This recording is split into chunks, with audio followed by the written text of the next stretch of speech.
Why did German tanks have muzzle brakes while Soviet ones didn't? A deep dive into World War II tank tech. Picture this.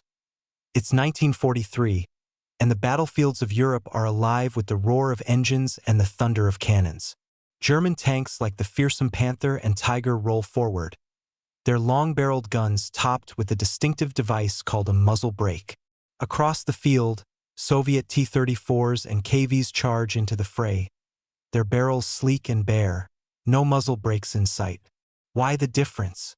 Why did German engineers swear by this device while the Soviets skipped it? And here's a curveball. Why did the Soviet Su-76 self-propelled gun have a muzzle brake when its tank cousin, the T-34, didn't? Stick around, because I'm about to unravel this mystery with a story that's equal parts history, science, and strategy. Oh, and I'll save the juiciest secret about the Su-76 for the end. What's a muzzle brake? Anyway, before we get to the good stuff, let's break down what a muzzle brake is and why it matters. When a tank fires, the shell rockets out of the barrel at insane speeds, pushing the gun backward with a force called recoil. If the gun's locked in place, that recoil slams into the tank's structure, potentially wrecking it. To prevent this, engineers use recoil-absorbing systems, think shock absorbers for cannons.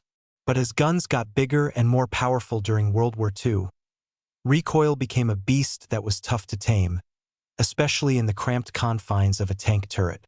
Enter the muzzle brake. This clever device sits at the end of the barrel and redirects the hot, high-pressure gases that follow the shell. By pushing those gases sideways or backward, it counteracts some of the recoil, cutting it by 30 to 50%. This means you can slap a bigger, badder gun on a tank without beefing up the turret or recoil systems. Sounds like a win, right? Well, not so fast. There's a catch, and we'll get to that soon. First, let's see why the Germans loved muzzle brakes. German tanks, power and precision. German tanks of World War II are the stuff of legend. Take the Panzer IV F2, which hit the battlefield in 1942 with a long-barreled 75mm KWK-40L/43 gun. This thing could punch through Soviet armor like a hot knife through butter. But that kind of firepower came with serious recoil, so the Germans fitted it with a muzzle brake to keep the tank's turret from shaking apart. Then there's the Panther, armed with the 75mm KWK-42L/70, a gun so long it was practically a sniper rifle for tanks. With a muzzle velocity of nearly 3,250 feet per second, it could hit targets over a mile away. And don't get me started on the Tiger and King Tiger, with their monstrous 88mm KWK-36 and KWK-43 guns. These beasts fired shells with such force that without a muzzle brake, the recoil would have trashed the tank's internals. German manuals even warned crews to retreat if the muzzle brake was damaged. Otherwise, the gun could wreck itself. Why were the Germans so gung-ho about muzzle brakes? It's all about their strategy. Germany aimed for quality over quantity, building tanks that could dominate at long range. Their doctrine emphasized precision and firepower, and muzzle brakes let them pack bigger guns into relatively compact turrets, saving weight and steel. But this choice came with trade-offs, and we'll explore those soon. Soviet tanks. Why no muzzle brakes? Now, let's swing over to the Soviet side. The T-34, with its 76mm F-34 gun, and the KV-1 were the backbone of the Red Army. These tanks were fast, reliable, and churned out by the thousands. But unlike their German counterparts, they didn't sport muzzle brakes. Did Soviet engineers miss the memo? Not at all. They knew exactly what muzzle brakes were and how they worked. So why did they pass? The answer lies in Soviet tactics and priorities. The Red Army was all about speed, numbers, and close-quarters combat. The T-34 was designed to charge across the battlefield, support infantry, and overwhelm the enemy with sheer volume. Muzzle brakes didn't fit this playbook for a few key reasons. Giving away your position. When a muzzle brake redirects gases, it kicks up a massive cloud of dust, screaming, "Hey, I'm over here!" That's a death sentence in mobile warfare, where staying hidden is key. Plus, the dust blinds the gunner, making it hard to see if the shot hit the target. Danger to infantry.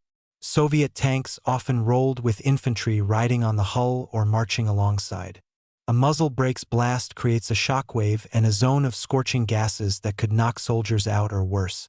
In the chaos of battle, that's a big no-no. Keeping it simple, the Soviets were masters of mass production.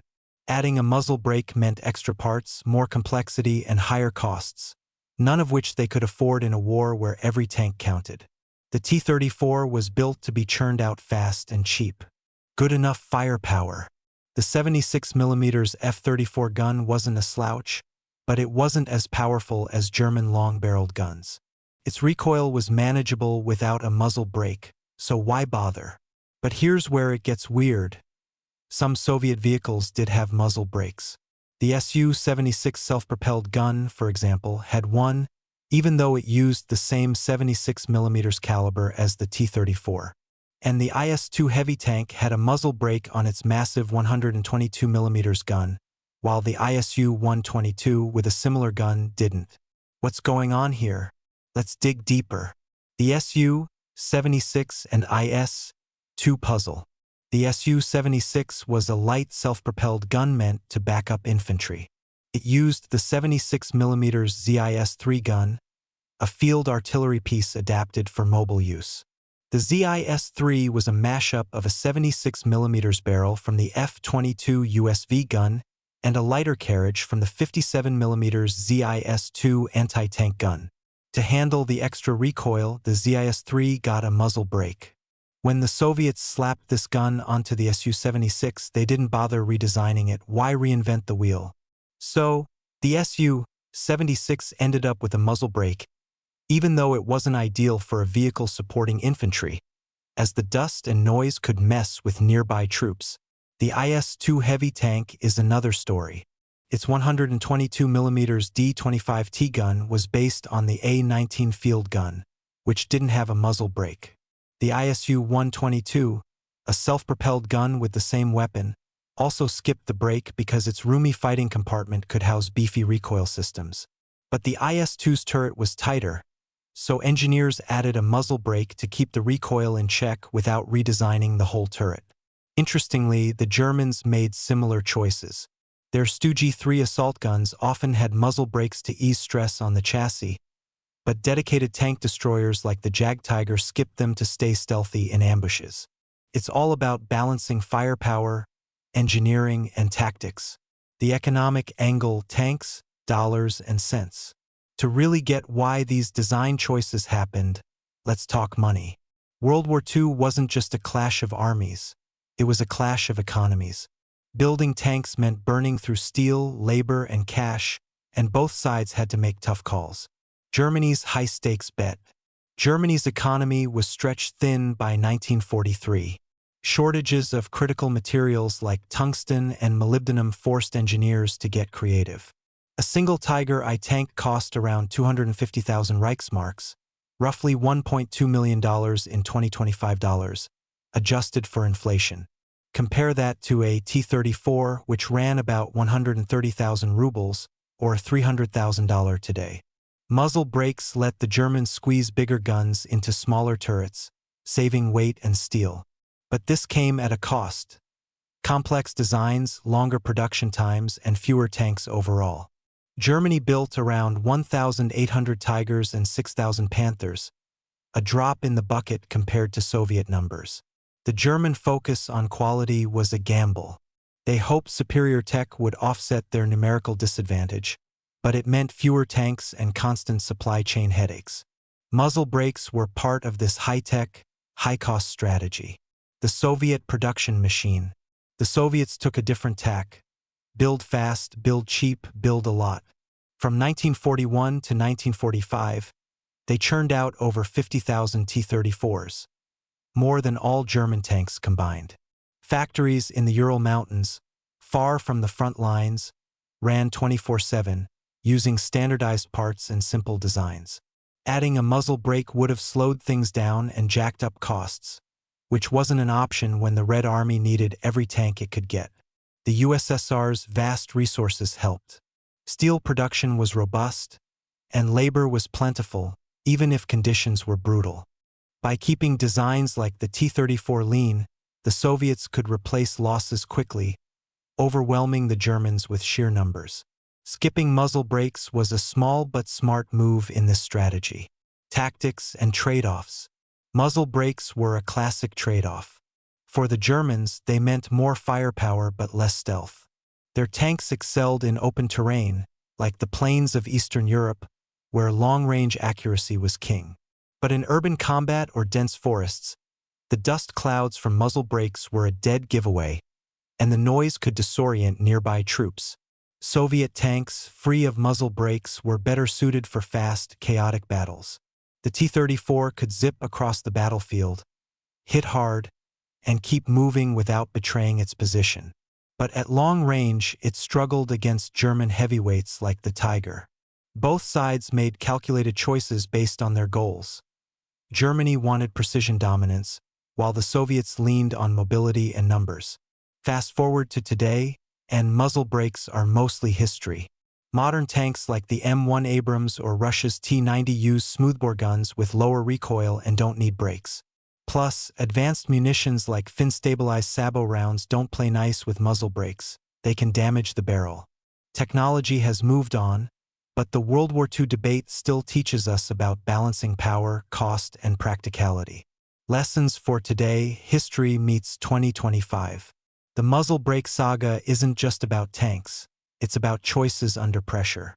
Germany and the USSR faced the same problem, recoil, but solved it differently based on their resources, tactics, and goals. Those lessons resonate today, especially in a world where military tech is evolving fast. Take the ongoing conflict in Ukraine. As of 2025, global defense spending is at $2.4 trillion, per SIPRI reports, with the U.S. leading the pack at over $900 billion. America's focus on high-tech systems like the F-35 parallels Germany's World War II bet on quality.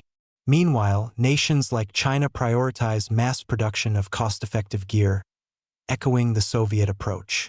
The challenge is the same. How do you balance cutting-edge tech with the need for enough boots, tanks, or drones on the ground? For the U.S., this means tough choices. A single F-35 costs around $110 million, while a basic drone might run $10,000. In a drawn-out war, numbers matter as much as tech. World War II showed that even the best tanks, like the Tiger, couldn't win without enough of them. As tensions rise globally, from Eastern Europe to the South China Sea, these lessons are worth remembering. So, why did German tanks have muzzle brakes while Soviet ones didn't? It boils down to strategy, engineering, and economics. Germany went for firepower and precision, using muzzle brakes to pack bigger guns into their tanks. The Soviets prioritized speed, simplicity, and numbers, skipping brakes to keep production fast and stealth intact. The Su-70 SIXS muzzle brake was a fluke, inherited from its field gun roots, while the IS-2 needed one to fit its massive 122mm gun in a tight turret. This story isn't just about metal and gunpowder, it's about how nations make tough calls in war.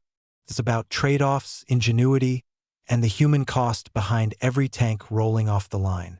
Whether you're a history buff, a tech geek, or just love a good story, I hope this dive into World War II tank tech kept you on the edge of your seat. Hey!